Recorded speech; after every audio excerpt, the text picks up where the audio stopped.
오늘 설교의 제목은 복음의 축복입니다. 축복. 축복 또는 복은 우리가 비단 우리 크리스천들 사이에서뿐만 아니라 사회에서 흔히 쓰는 말입니다. 축복. 그럼 사람들이 나는 복 받았다 하면은 모든 일이 잘 돼가고 있다라는 말이며, 또는 나는 성공하고 있다, 또는 내 수입이 늘었다, 자녀들과 참 행복하다 라는 의미로 쓰입니다. 복 받았다, 축복 받았다. 그것이 무엇이든지 간에 나에게 긍정적인 일들이 있고, 또 나의 환경이 긍정적이면 우리는 축복받았다고 합니다. 사람들은 우연히 재수가 좋은 일들과 재수가 좋게 좋은 일들이 생기고 환경들이 생기면 복받았다고 합니다. 그래서 흔히 우리는 뭐라 그래요? Good luck. 재수가 좋기를 good luck. 운이 좋기를 그런 그 말을 사회에서 합니다.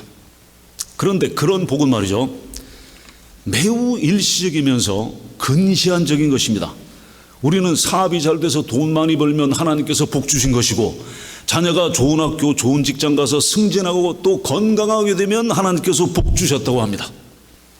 그런데 우리의 신앙생활이 이런 복에 달려있다면, 이 복에 달려있다면 매우 얕고 불안한 신앙생활입니다.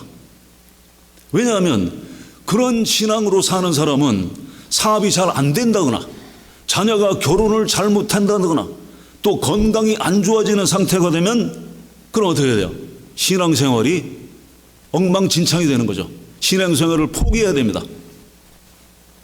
물론 하나님께서 허락하신 좋은 환경, 또 하나님께서 허락하신 물질에 감사하면서 이것도 복입니다.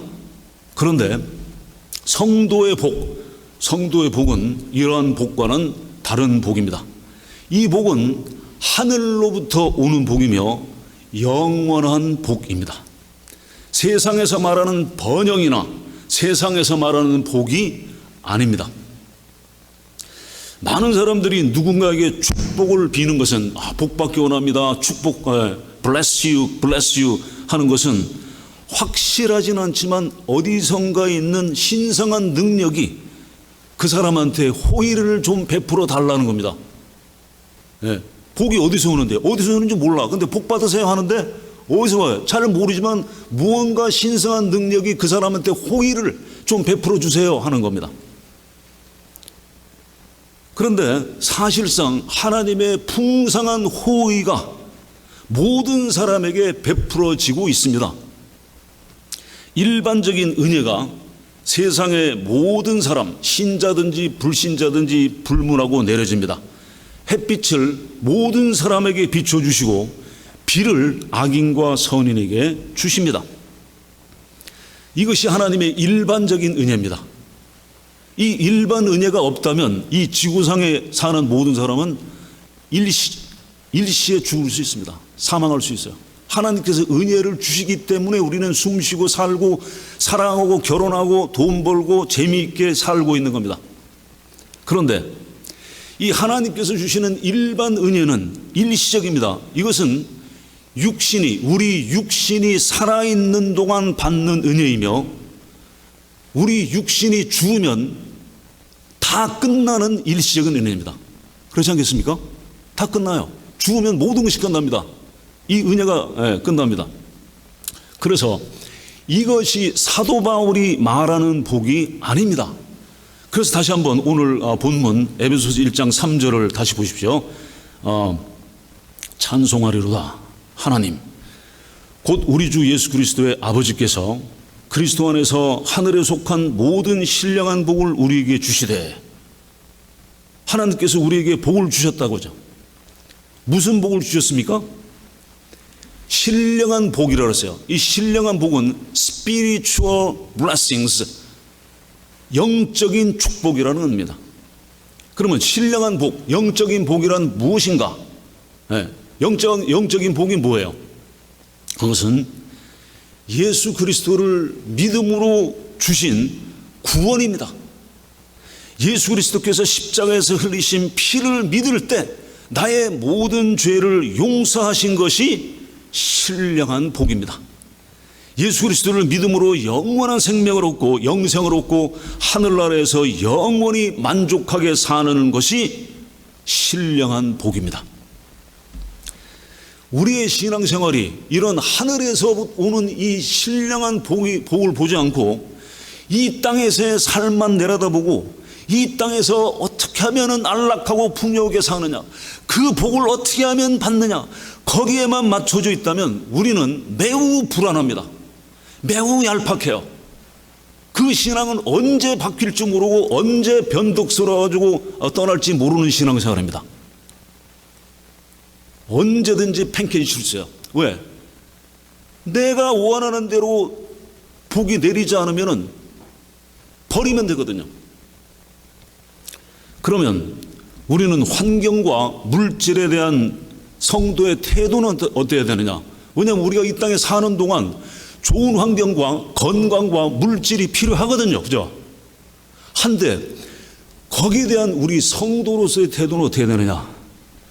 그러면 일부러 가난하게 되고 일부러 길바닥에서 자고 일부러 나쁜 환경을 만들어야 되는 겁니까?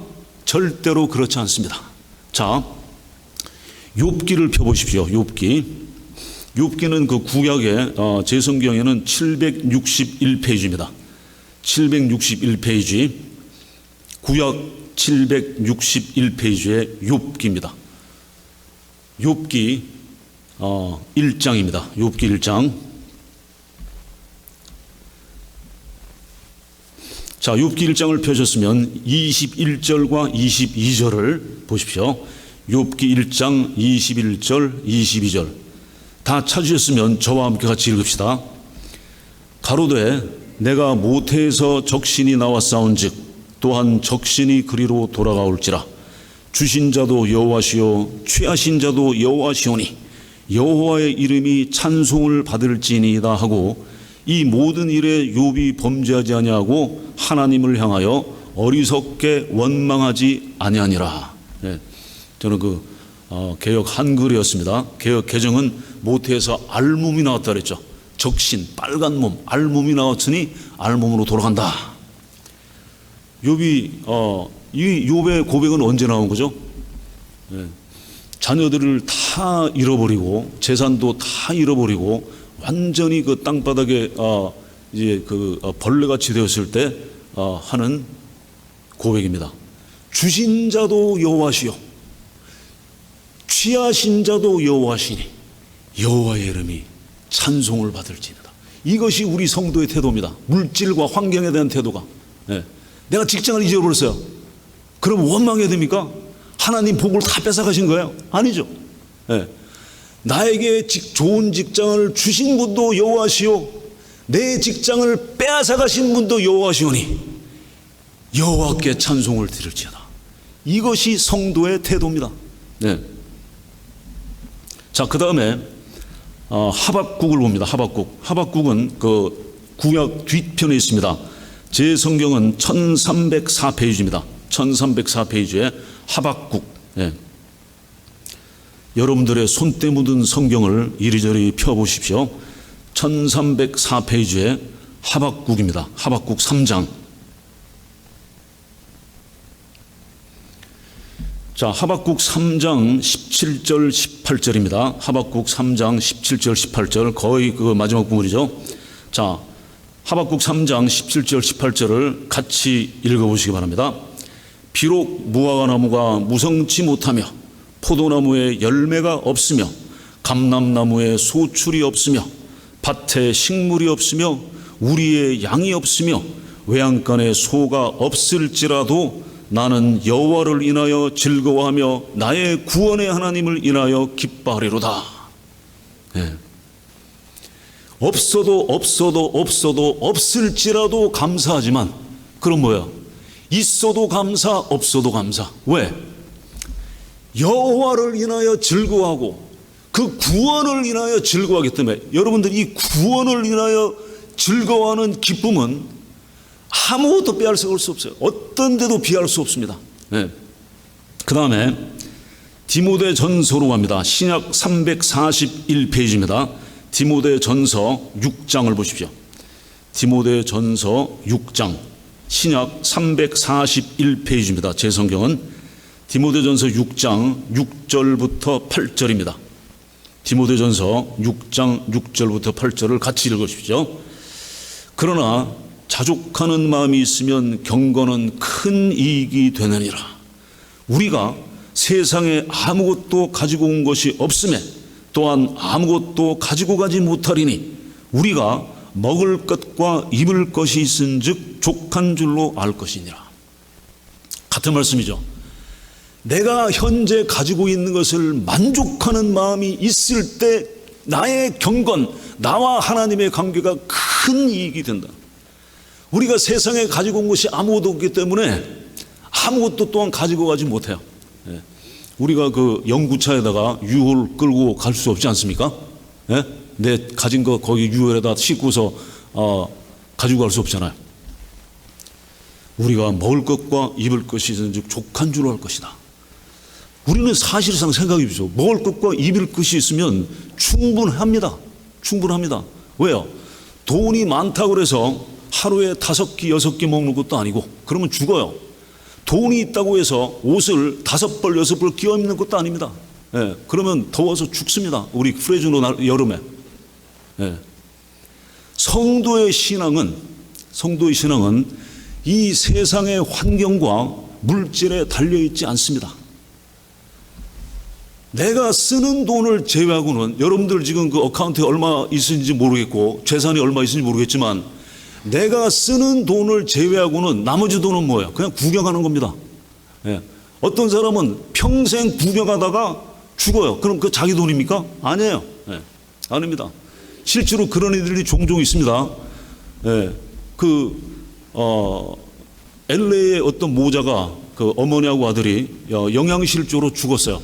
아파트에서. 그래서 들어가서 이제 그 시체를 꺼내고 여러 가지 이제 하는데 어떤 그 클라짓에 누런 봉투가 여러 개 있더랍니다. 거기에 현금으로 $10,000씩 현금으로 다 담아놨는데 $200만 있더래요. 영양실조로 죽었어요. 그러니까 돈 있는 것만 생각하다가 죽은 겁니다. 성도의 신앙은 하나님 아버지께서 예수 그리스도로 말미암아 나의 모든 죄를 용서하시고 영원한 생명을 주신 구원을 기뻐하는 겁니다. 구원을 기뻐하는 거예요. 이것이 성도가 평생 해야 될 일입니다.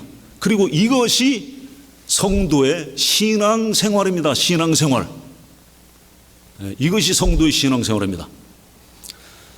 거꾸로 말하면 성도가 아니면 이런 신앙생활이 가능합니까?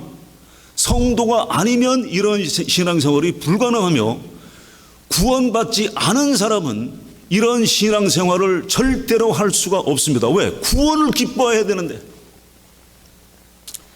신앙생활은 하나님께 나의 부족한 것을 채워달라고 하여 졸라서 채우는 것이 아닙니다.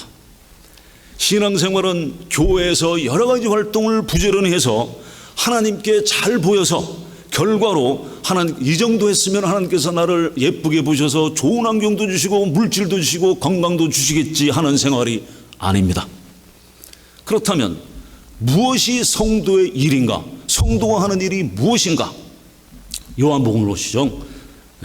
찾아보십시오. 요한복음, 마태, 마가, 누가, 요한복음 6장을 보십시오. 요한복음 6장 28절과 29절입니다. 찾아보십시오. 요한복음 6장 28절, 29절. 이거 중요한 말씀이니까 찾아보십시오. 요한복음 6장 28절, 29절.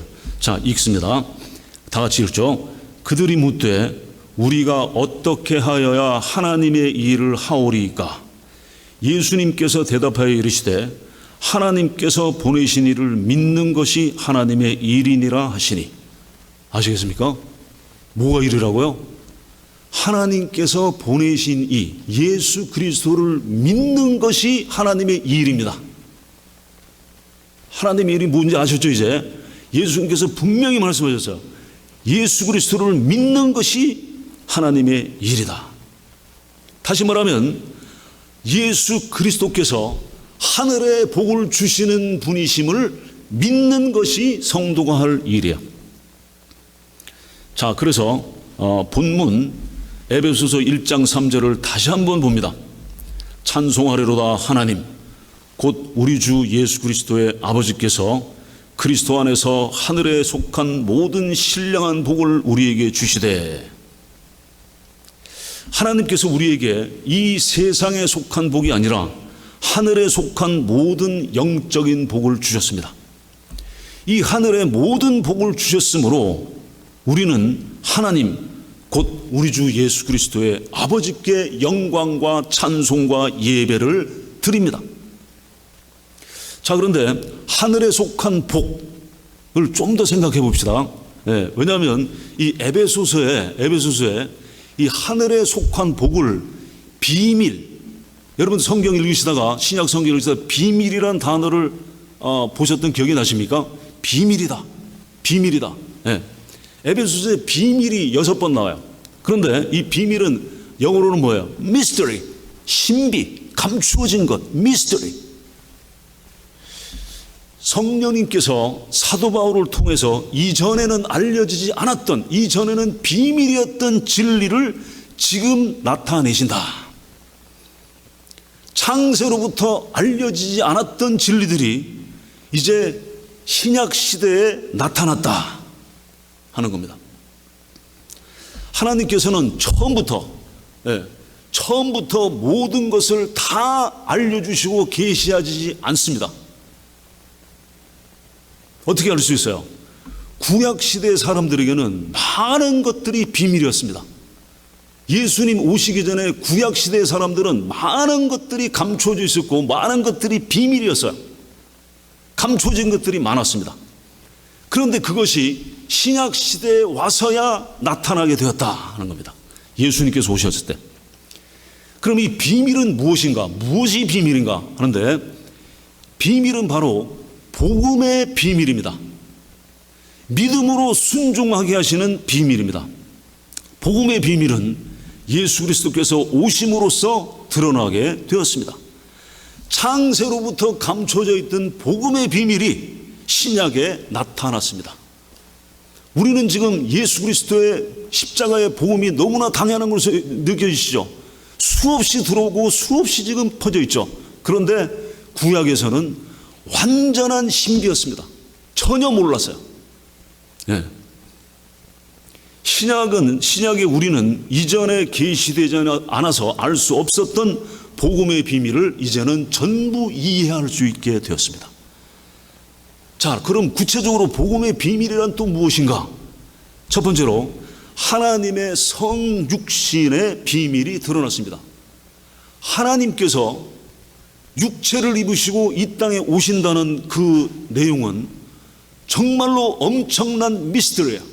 신비 중에 신비요. 감추어진 비밀이었습니다. 그런데 예수 그리스도께서, 하나님이신 예수님께서 사람의 몸을 입으시고 이 땅에 오셨다.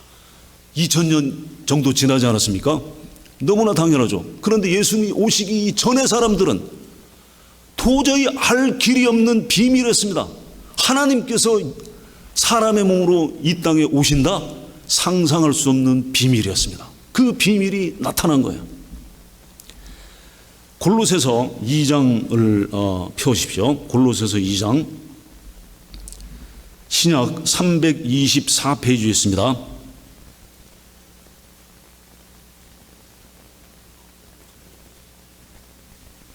신약 324페이지 골로새서 2장을 펴놓으십시오. 자, 2장 2절을 같이 읽으시 바랍니다. 이는 그들로 마음의 위안을 받고 사랑 안에서 연합하여 확실한 이해의 모든 풍성함과 하나님의 비밀인 그리스도를 깨닫게 하려 함이니. 뭐가 비밀이라고요? 그리스도, 예수 그리스도께서 하나님의 비밀이시다. 그 다음에 9절 읽어주세요. 9절로 내려가서 9절 시작. 그 안에는 신성의 모든 충만이 육체로 거하시고, 신성의 모든 충만, 완전한 하나님의 충만이 예수 그리스도의 몸에 육체로 거하셨다. 이해가 됩니까? 저는 예수님을 믿은 이래로 이 하나님의 성육신에 대해서 생각하고 이해는 하지만 도저히 끝까지는 이해할 수 없는, 끝까지는 다 이해할 수 없는 신비 중의 신비입니다. 여러분들도 묵상하시면서 생각해보고 또 생각해 보십시오. 네. 그래서 요한복음 1장 14절에 찾아보지 않습니다. 제가 읽겠습니다. 요한복음 1장 14절에 말씀이 육신이 되어 우리 가운데 거하시매, 말씀, 하나님께서 육신이 되어서 우리 안에 거하신다. 이 하나님의 성육신의 비밀은 복음의 필수적인 부분입니다. 이것을 빼고는 복음을 절대로 이해할 수가 없어요. 자, 그 다음에 두 번째는 뭐냐? 우리 안에 내주하시는 그리스도의 비밀입니다. 예수 그리스도께서 우리 안에, 내 안에 거주하신다는 비밀이에요. 이것이 엄청난 비밀인 것이, 구약시대에는 하나님의 성령이 잠깐 머물렀다 떠나고 하나님의 성령이 그들 삶 가운데 완전히 내주하신다는 것은 있을 수가 없는 일이었어요. 우리는 그것을 너무 많이 듣고, 예수님이 그리스도께서 우리 안에 거하시고 그냥 말로만 하니까 그것이 얼마나 엄청난 진리인지 잘 깨달아지지 않을 수도 있지만, 구약시대의 사람들이 지금 우리를 보면 놀라운 사실입니다. 그리스도께서, 하나님께서 내 안에 거하신다. 네, 이 사실이에요. 자, 골로새서 1장을 펴놓으셨죠. 골로새서 1장 26절 27절을 같이 봅니다. 26절 27절 같이 읽죠. 이 비밀은 만세와 만대로부터 감추어졌던 것인데 이제는 그의 성도들에게 나타났고, 하나님이 그들로 하여금 이 비밀의 영광이 이방인 가운데 얼마나 풍성한지를 알게 하려 하심이라.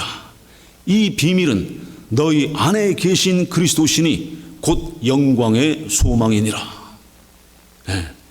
이 비밀이 창세전부터 감추어져 왔던 것인데 이제는 그의 성도들에게, 이제 누구의? 신약의 우리들에게 나타나셨다.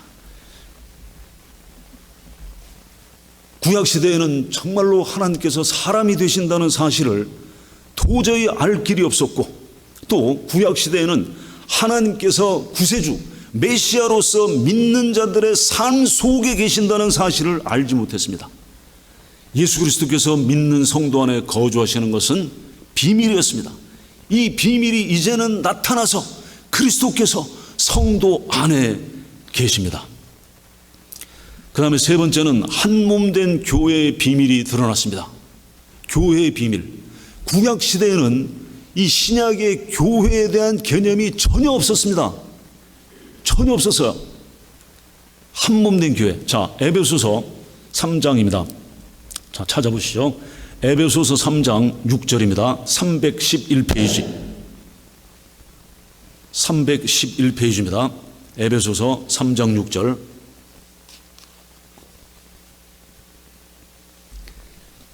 같이 읽죠. 이는 이방인들이 복음으로 말미암아 그리스도 예수 안에서 함께 상속자가 되고 함께 지체가 되고 함께 약속에 참여하는 자가 됨이라. 교회가 유대인과 이방인들은 어떤 사람들이에요? 모든 사람들이죠. 유대인과 이방인들로 이루어진 한 몸이라 하는 것은 완전히 비밀이었습니다. 여러분들 구약시대는 어떠세요? 유대인들은 자기네들 족속을 빼고는 뭐예요? 전부 저주받은 백성들이었죠. 그들과 한 몸을 이룬다는 것은 상상할 수가 없었어요. 그런데 그리스도 안에서 이것이 가능하게 된 겁니다. 그리스도 안에서. 네.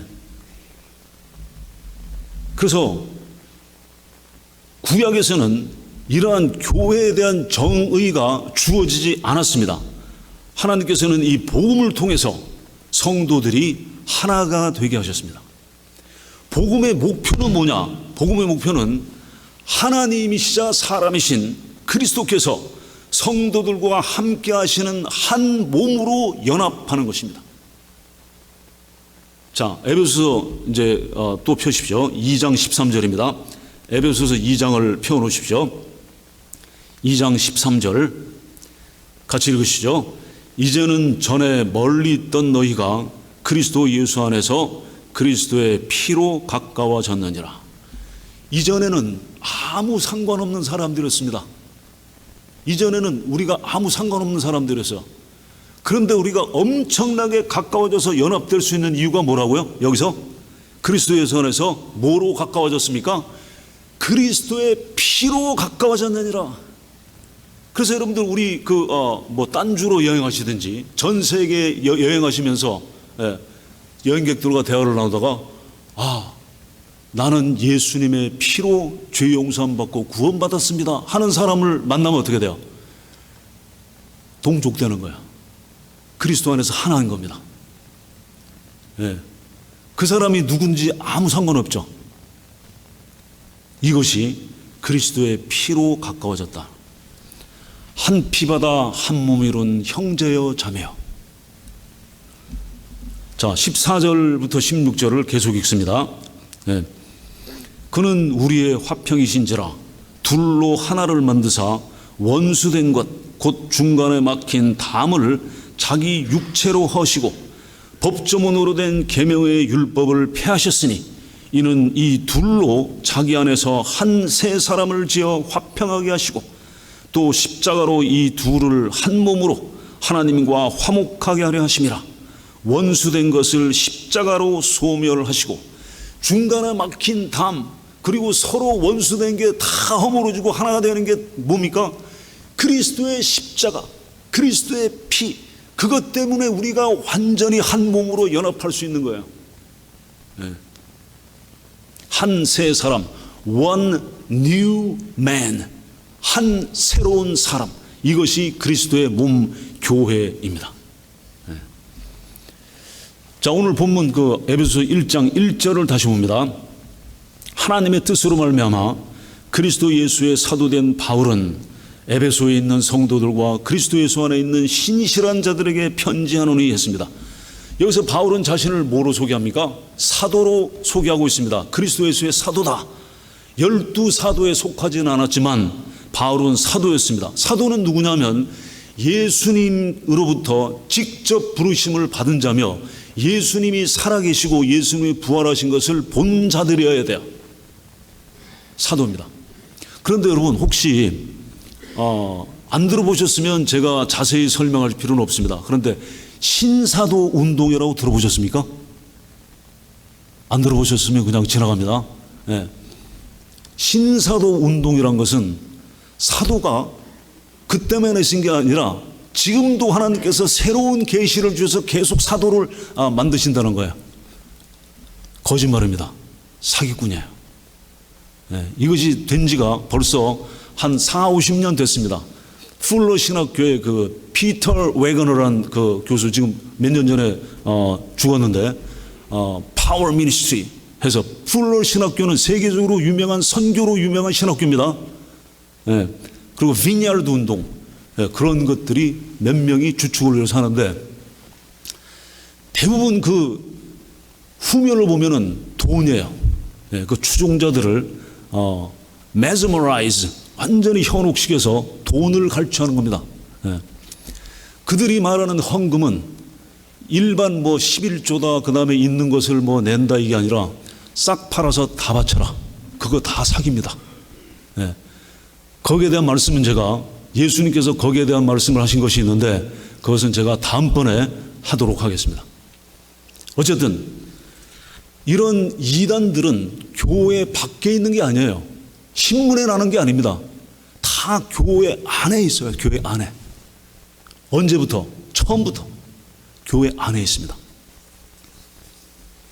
자, 근데 어쨌든 이제 이 편지가 에베소서에서 에베소에 있는 성도들에게만 보내는 것이 아니라 사실은 모든 성도들에게 보내는 거예요. 에베소에 있는 성도들, 거기를 괄호치면 누구에게 있는 성도들, 프레즈노 한인연합감리교에 있는 성도들에게 편지하노니, 우리에게도 편지한 거예요. 이 에베소서는 바울이 3차 전도 여행하는 동안에 로마에서 잡혀서 로마의 감옥에 있을 때 쓴 편지입니다. 자, 그 다음에 신실한 성도는 누구인가? 신실한 성도에게 그리스도 안에서 뭐예요? 신실한 자들에게 편지한다고 그랬거든요. 그럼 누구에게 하는 거예요? 믿는 자들에게. 믿지 않는 자들에게 하는 편지가 아니라 믿는 자들에게 하는 편지입니다. 그러면 신실한 성도는 누구냐? 첫 번째로 의롭다 하심을 얻은 사람들이에요. 의롭다 하심을 얻었다는 것은 내가 justification, 내가 의롭다 라는 것은 내가 거룩하게 됐다는 의미입니다. 그 사람들에게 하는 거예요. 그것이 성도입니다. 그런데 여러분, 내가 예수 그리스도를 믿고 의롭다함을 받았습니까? 네, 받았습니다. 그러면 나는 의롭습니까? 지금 생활이 100% 의롭습니까? 죄가 없습니까? 절대로 그럴 수 없어요. 자, 그러면 이게 뭐냐? 우리의 신분이 의롭게 됐다는 거예요. 우리는 하나님 앞에서 의인입니다. 의인이기 때문에 하나님께 나아갈 수 있고 예배도 드릴 수 있어요. 그런데 그것이 나의 신분상이지 나의 현재 상태의 삶을 의미하는 건 아니라는 거예요. 이해가 되십니까? 네. 그러면 의롭게 된 우리가, 예수 그리스도의 피로 말미암아 죄 용서함 받고 의롭게 된 우리가 성도인데 여기서 끝이냐? 그뿐만 아니라 의롭다 하심을 얻은 사람들은 반드시 그 다음에 뭐가 따라오느냐? 성화가 따라옵니다. Sanctification, Justification and Sanctification, 반드시 따라와요. 내가 의롭다 하심을 얻고 친분을 받았는데 거기서 끝. 그럴 수가 없어요. 의롭게 된 사람은 반드시 성화가 되어 갑니다. 네. 성화는 뭐냐? 예수 그리스도를 닮아가는 과정, 그리스도 안에서 변화되어가는 과정입니다. 절대로 완벽한 성화는 이룰 수가 없어요. 우리가 이 땅에 사는 동안에. 왜? 우리는 이미 죄의 육신을 가지고 있어요, 지금. 그렇기 때문에 죄가 완전히 없는 삶을 살 수가 없습니다. 네, 여기에 대한 설교도 이제 로마서 7장에 다음에 또 자세하게 하도록 하겠습니다. 어쨌든 오라 나는 곤고한 사람이로다 이 사망의 몸에서 누가 나를 건져내랴. 그리스도 예수로 말미암아 우리 주 하나님께 감사하리로다. 네. 아무튼 의롭다 하심을 얻지 못한 사람은 성화가 될 수 있습니까? 없죠. 없어요. 다시 말하면 구원의 확신, 구원의 확신이 없는 상태에서 내 죄 용서함을 받았는지 안 받았는지 헷갈리는 상태에서는 그 이후의 단계인 성화의 과정에 절대로 들어갈 수가 없어요. 다시 말하면 구원을 건너뛰고 내 결심으로, 내 구원은 딴 거고 내 결심으로 이제 성화, 거룩한 삶을 좀 살고 예수님을 닮아가야겠다라고 하는 것은 마치 죽은 시체에게 밥을 주고 죽은 시체에게 영양제를 투여하는 것과 마찬가지입니다. 그럼 뭐냐? 그리스도를 믿어 구원받았다는 것은 죄로 죽었던 영이 살아났다는 거예요. 죽었던 영이 살아났다는 겁니다. 그러면 영이 살아나면, 이전에 우리가 육체로 태어나면 뭐가 생깁니까? 먹고자 하는 갈급함이 생기죠. 물도 먹고 싶고 젖도 먹고 싶고 또 크면은 음식도 먹고 싶고, 그것이 살아있는 증거잖아요. 그런데 영이 살아나면은 뭐가 생겨요? 영의 양식에 대한 갈급함이 있게 돼 있어요. 영이 살아났는데 영에 대한 물, 영에 대한 음식, 그 욕구가 생기지 않겠습니까? 그런데 영의 양식은 뭐예요? 하나님 말씀이죠. 성경이에요. 그런데 성경에 대한 아무런 갈급함도 없고 성경 말씀에 대한 반응도 없고, 그러면 뭘 의심해야 돼요? 죽어 있는 것이 아닌가 의심해야 돼요. 이 굉장히 중요한 문제입니다.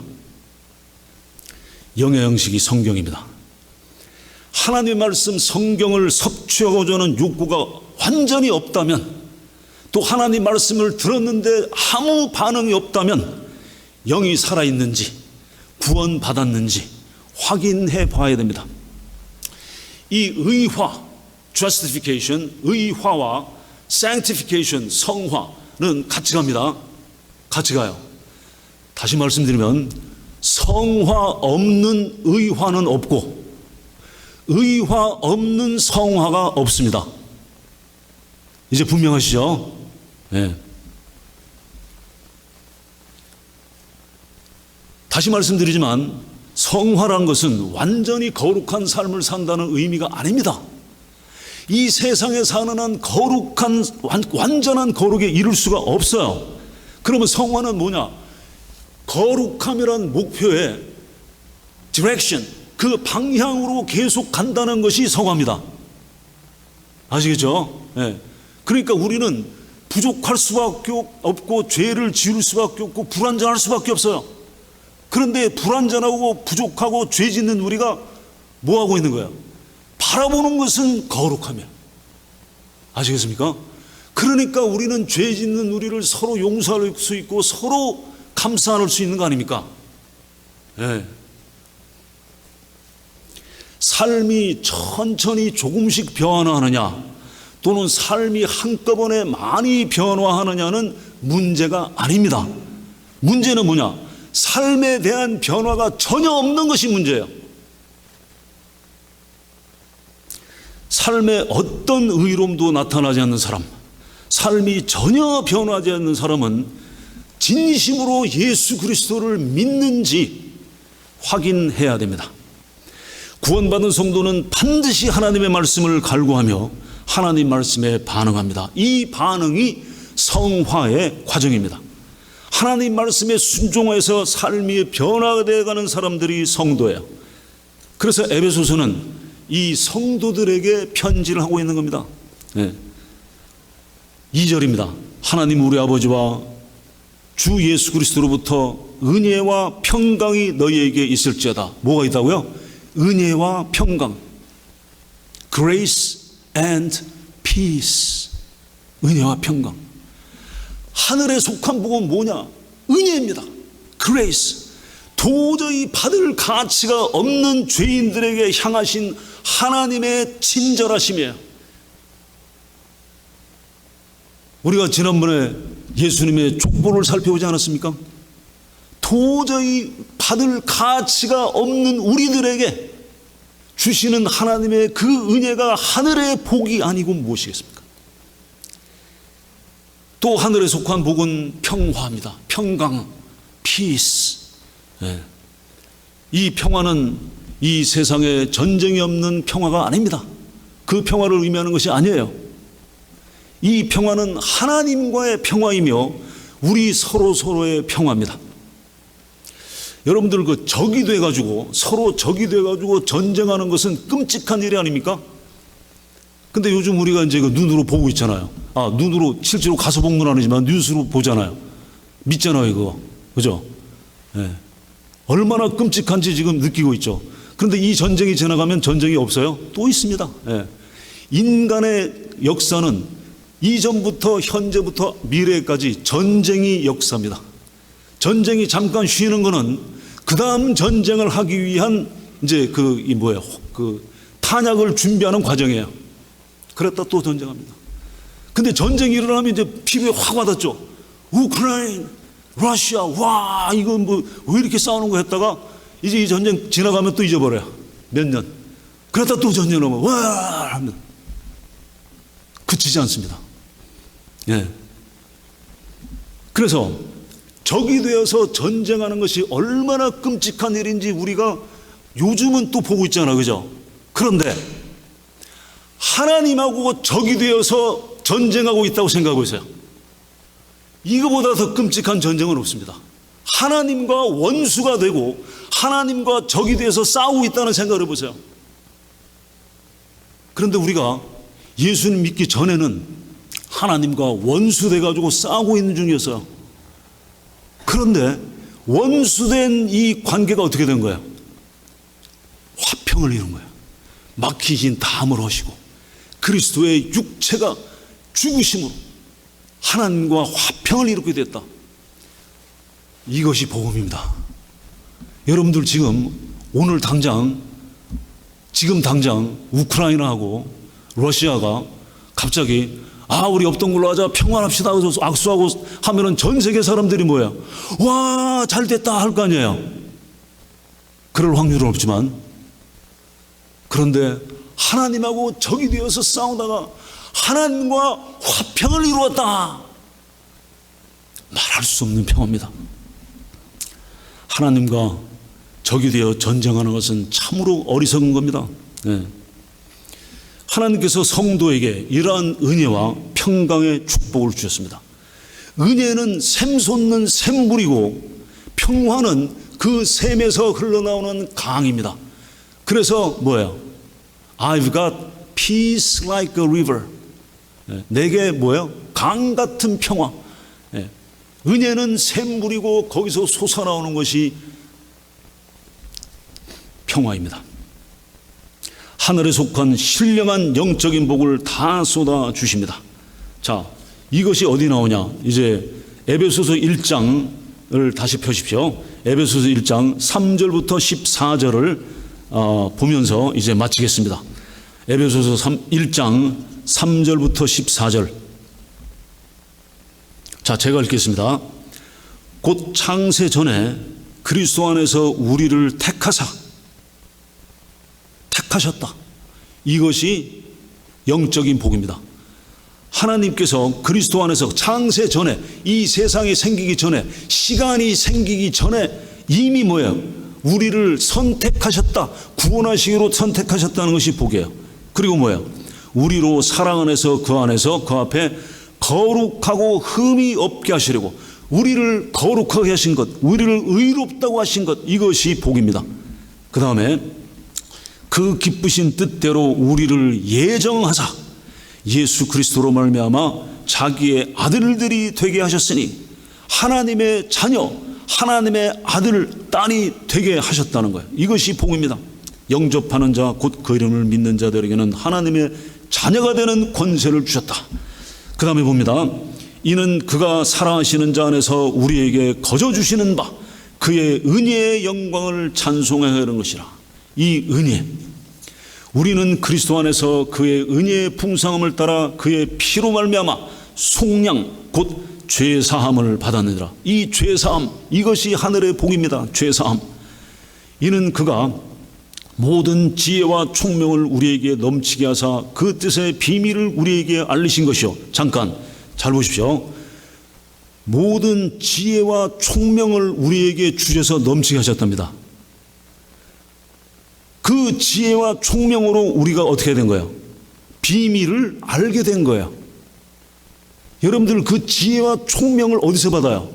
하나님께로부터.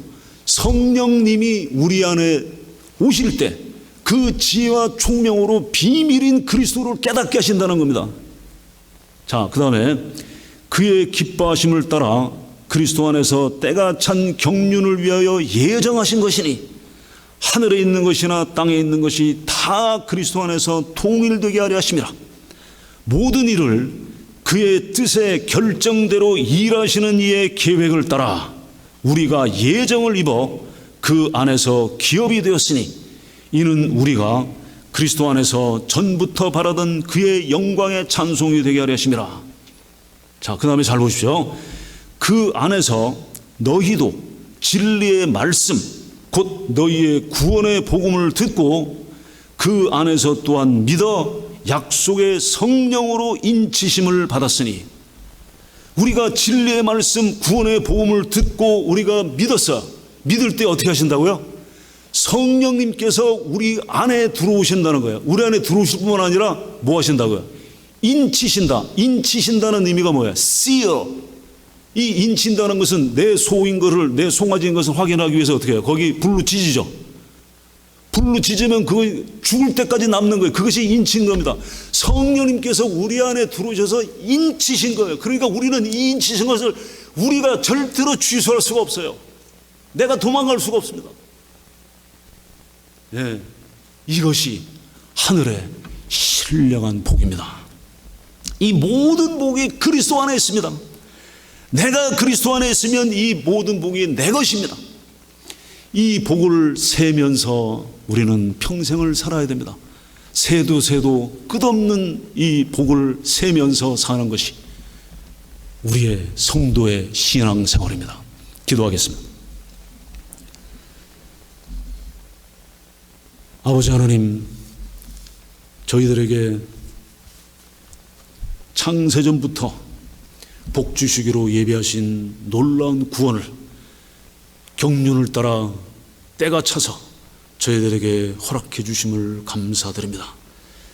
이전에 구약에서는 도저히 알 수 없었던 여러 가지 비밀들을 이제 예수님께서 오심으로 이 신약에서는 우리들에게 모든 것을 보게 해주시고 또 놀라운 하늘의 신령한 복을 보고 성령님의 인치심을 받아 저희들의 믿음의 생활을 할 수 있게 해주심을 감사합니다.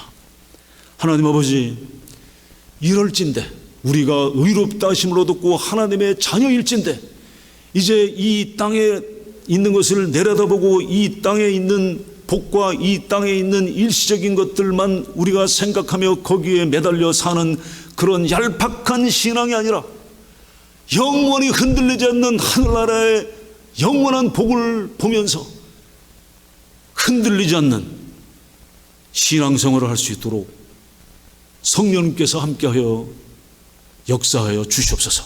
우리 주 예수 그리스도 이름으로 기도하옵나이다. 아멘.